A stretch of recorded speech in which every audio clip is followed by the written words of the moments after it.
So guys, dito muna tayo sa MP5 ng Classic Army. Magdi-disassemble muna tayo para mapalitan na natin ng ASS MOSFET, yung luma niyang wirings. So yun, yung gagawin ko. Stop lang. Disassemble na. Ito na.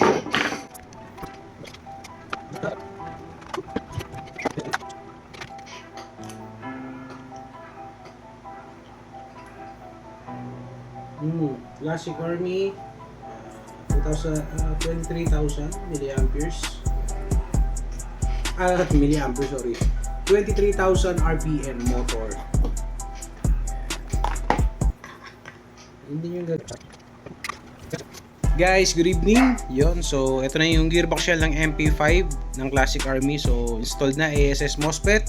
Syempre guys, kahit na sabihin natin Classic Army, meron pa ring pin yan na tinatanggal para hindi matusok tong wire na nilalagay natin. So ulit, sa pag-install, kailangan natin tanggalin yung dalawang pin na nakalagay sa pwesto na yan. Ayan. Yun guys, sa mga Classic Army, bago kayo mag-upgrade, so siguraduhin nyo na i-check nyo itong tappet plate kasi ito pinakamabilis masira kay Classic Army. Yan. Malutong tong plastic na to. So ako, para hindi masyadong mapuwersa itong si tappet plate, puputulan natin yan. Guys, ulit good evening. So ito na, MP5 ng Classic Army using ASS MOSFET. Upgraded yung internal parts. So target natin dito is 450 FPS. So nakapagpalitan tayo ng spring. Mamaya ako na sasabihin kung anong spring ginamit natin. So ito na siya guys, hindi nyo mabuti. Safe, semi, hindi yung trigger response. So pull auto natin guys, pull auto. Stock motor lang gamit natin na 25,000 RPM ng Classic Army. Yon, so isa pa ulit, pull auto. Grabe naman. So semi. Yan. So guys, ASS MOSFET yan ha. Umiilaw. Yung MOSFET na umiilaw. Ayan, yun na siya. Pull auto. Grabe. So yun guys, so halos hindi mo lang uminit yung wire.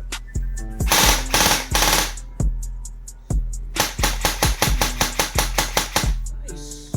Pwede na, reassemble na natin para may FPS check. Classic Army MP5. Guys, good evening. So, update lang tayo dito sa Classic Army MP5 na ginagawa natin. So, na-upgrade na natin yung internal parts niya. Nakapag-install na tayo, syempre, ASS MOSFET. At eto na, FPS check naman tayo. Using 0.20. So, sana kayanin pa ng pang-roll natin sa loob na siya. You know, medyo masikip-tusan pa. Bago pa kasi ito guys, halos kakabili lang talaga ni owner. So, upgrade ka agad. ASS MOSFET ka agad ang napili niya. So, ito na. Wiring. Semi. Ay, battery load. Shit.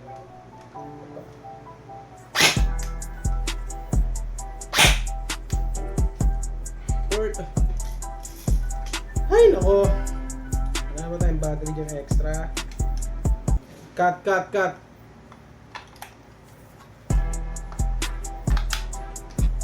So guys, eto na ulit. Try natin. Using 0.20. Grabe. 442 FPS. So okay na to. Para sa akin. Consistent to. 442.3. Isa pa. 441.7. At isa pa. 443 FPS. So yun guys yung sinasabi sa inyo ng kagandahan pag naka-MOSFET tayo. Consistent yung flow ng kuryente.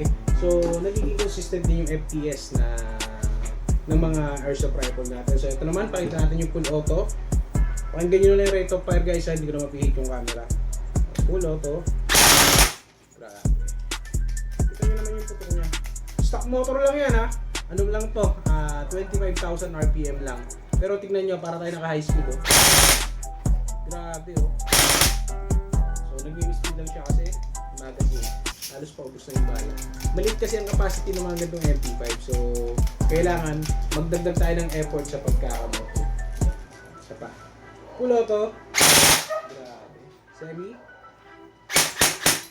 So yun lang guys. Ulit sir sa owner nito. Maraming salamat po. At next na natin yung dalawang airsoft rifle from Sir. yan guys, nakita nyo kung gaano nakaganda yung rate of fire ng Classic RB MP5. Sa FPS na upgrade na rin natin from 300 plus FPS. Ngayon is nasa 440 plus FPS na siya. So konti na lang, 450 na, kaya pwede na. So yun guys, i-reassemble na natin siya para mas makita nyo kung anong itsura ni Classic Army MP5. So na yun. Lagyan na tayo ng lock. Okay, ulit. Sama nga pala to. Pasok na natin yung ASS MOSFET. Yun.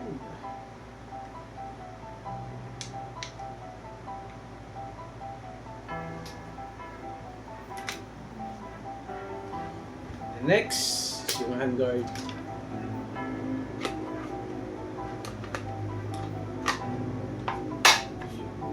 Okay na.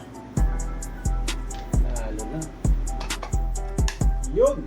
So guys, hindi nyo mabuti. Classic Army MP5. So, napakaganda. Sir, sa owner nito, grabe, just yun. Maraming salamat po. Ready na yung unit nyo. So yun guys, ASS MOSFET, meron pa tayong ilang pirasong available. Message na kayo, baka magkaubusan. So waiting na lang tayo ulit sa next batch. So yun lang po, maraming salamat.